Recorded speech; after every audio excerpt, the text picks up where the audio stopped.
Welcome back to another video in the Pantry Challenge. In this video I'm going to show you my pantry, my freezers, my fridge and so on. So you can see kind of what I have on hand right now, and I will also show you a recipe that I'm going to make from all of these things that I just have in my house right now. So as you can see, I both have some store-bought things and I also have a lot of homemade stuff that I have canned up. In these boxes that's mostly salt, some seeds and different kinds of nuts and so on, and I have some baking products.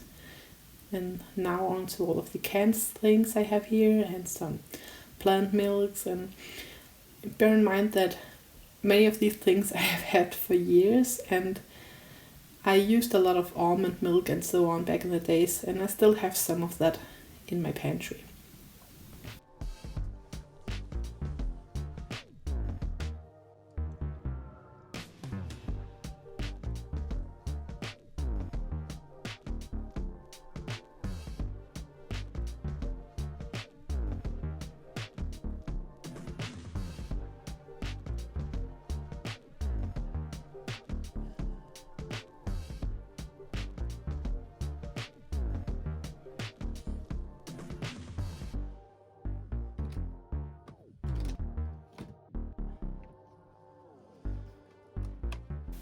All these black boxes is actually for shoes, but I also have some other stuff, especially in the bottom ones, some sodas and some syrups and so on.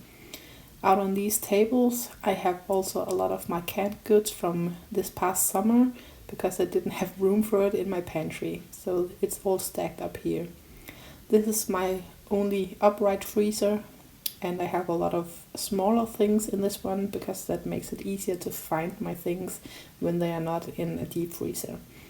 If you want to have a closer look on all that I have, I will also give you a tour of that. Just comment down below if you want that.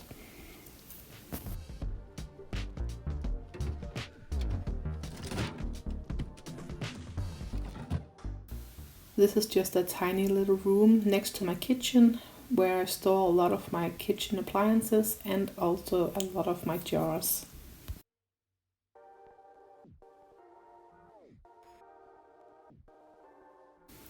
I have 3 deep freezers, and this is the first one of them. On all of them I have a kind of a note where I put down all that I have in my freezer, and then I can cross it off when I take it out. So in this one there's a lot of different things. I have some pork roast and some veggies from my garden and a lot of meat and so on. And now I took out some minced pork and some buttermilk, and I will cross this off the list so I know that it's no longer in there. This is the extra fridge we have right now. There's only some smaller things in it, but back in December when we bought a lot of pork roasts, this fridge was just full to the rim. In here I have some water and sodas, beer and so on, and then I have a lot of canned goods on the back wall here. It's just behind the door, so this is also a really small room, but we are trying to use up all of the space that we have. So this is mostly home canned and then some store-bought things. This is the second deep freezer. So there's just also a lot of different kinds of things in here. I have a lot of veggies from the garden and some homemade sausages and so on.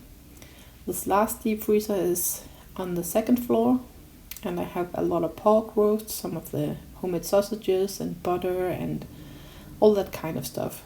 Most of it is a little bigger things than I have downstairs. And here I also have my list, and I will bring down some shredded carrots from the garden, and then I'm crossing it off this list, and I will put it on a list in one of the other freezers back downstairs, so I know that it's down there.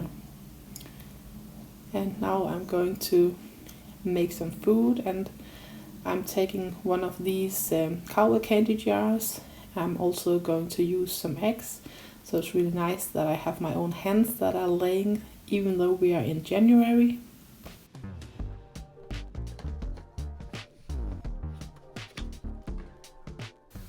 I also need some stuff from this freezer, so I have to take a look on where it is. I know I have what I need in this one, but yeah, it's a big freezer, so I have to take out some of these baskets. And I need some of the cheddar that's down here, and I also need some garlic onion tops. So it's just like scallions, but it's from garlic instead. And I think I have it in the other end of the freezer, so I have to take out a lot of stuff to get down there.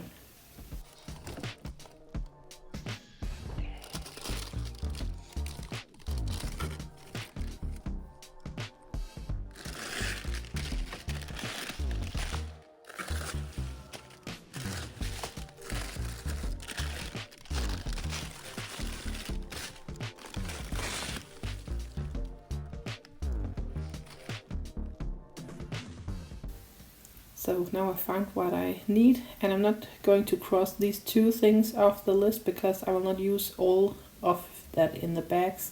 And this last one is some chicken for Holly, so that one I will cross off. And I'm going to make something called chicken waffles, but I will just use my minced pork instead.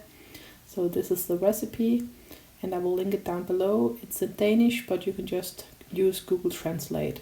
So you only need the minced meat, eggs, cheese, and some spices.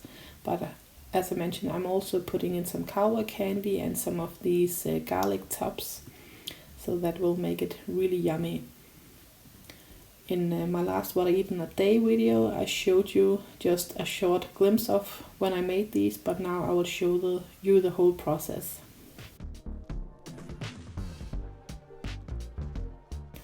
And I'm both using these eggs that I just took from my pantry, and I also have some extra egg whites that I took out of the freezer 2 days ago, and I will put that in as well.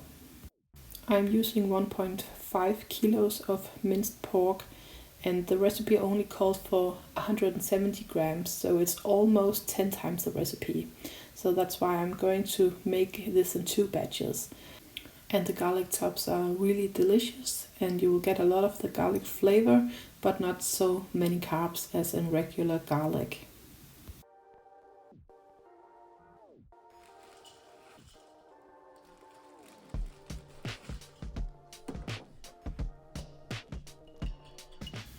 And I'm just putting all of my different things in my mixing bowl, and I will let my mixer mix this so I don't have to do it by hand. And in the first portion I'm not using oregano, but I will do it in the second batch.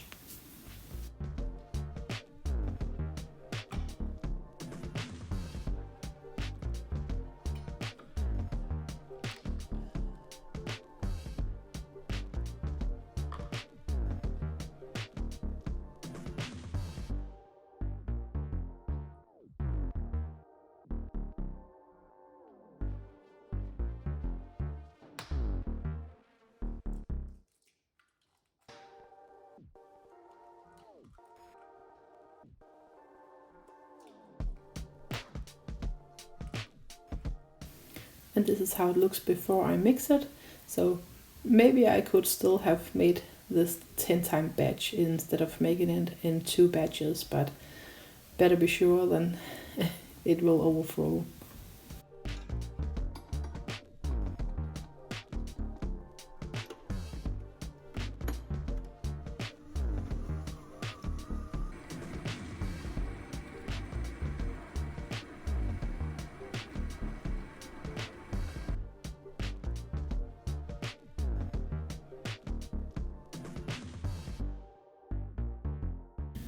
It is a lot easier to just let the machine mix it. And now that the first batch is done, I will put that into my top and into the fridge while I mix the other one. And as I mentioned, I will put oregano in the second batch.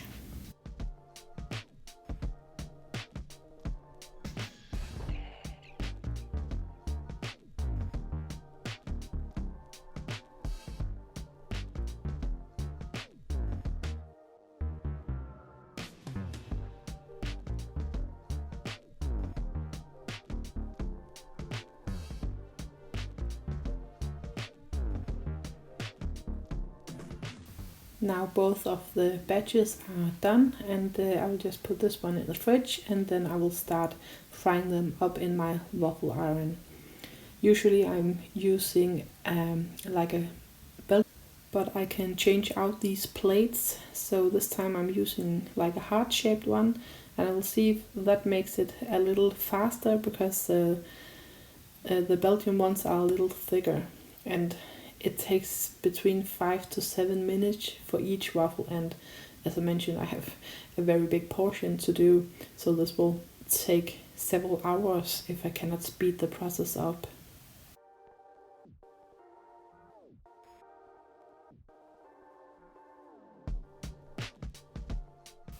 In the beginning there will be a lot of steam, and when that stops, they are about to be done.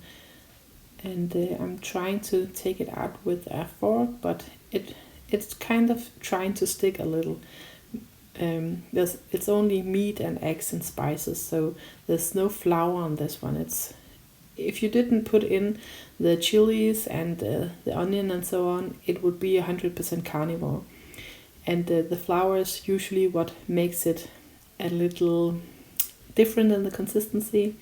So of course this is different than making regular waffles.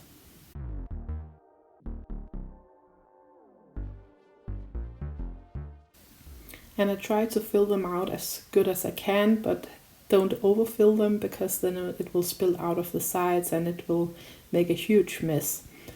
But I think this portion size is really good, and I'm just trying to make a lot of waffles. After a while I also started to make some of them as pancakes on my stovetop, because this just took too long. And they're really tasty, and you can use them kind of instead of bread when you're doing carnivore and keto. You can use them as a sandwich bread, or you can just eat them like they are.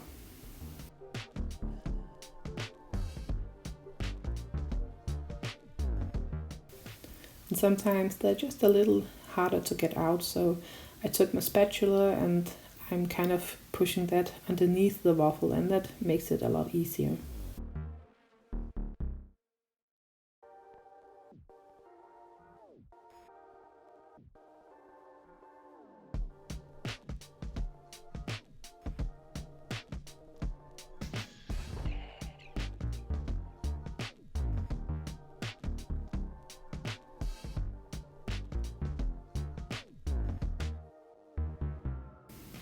But they look pretty good, and they are sticking together and have a lot of really good flavor because of the spices and the cowboy candy and so on. And I just had a bite of one of them, and they are approved. So try to make them if you want some kind of waffle or a bread replacement when you are doing carnivore. And now I'm on to those on my stovetop. So on my pan I can make 3 pancake waffles at the same time, and they are a little harder to flip because I cannot smush them down as much as I could in the waffle maker. So just make sure that they are really done on the one side before you flip them. So this first one broke a little, so I just wait a few more minutes and then I will flip the other 2, and it works out most of the time. A few of them broke, but that's okay, we could just eat them as they were. But it took about 5 minutes to make 3 pancakes on my stovetop, and it took 5 to 7 minutes to make 1 waffle in the waffle maker. So just keep that in mind. If you want to make a big batch, it will take some time. But if you only make the portion one time, as I showed in the recipe, it will not take that long.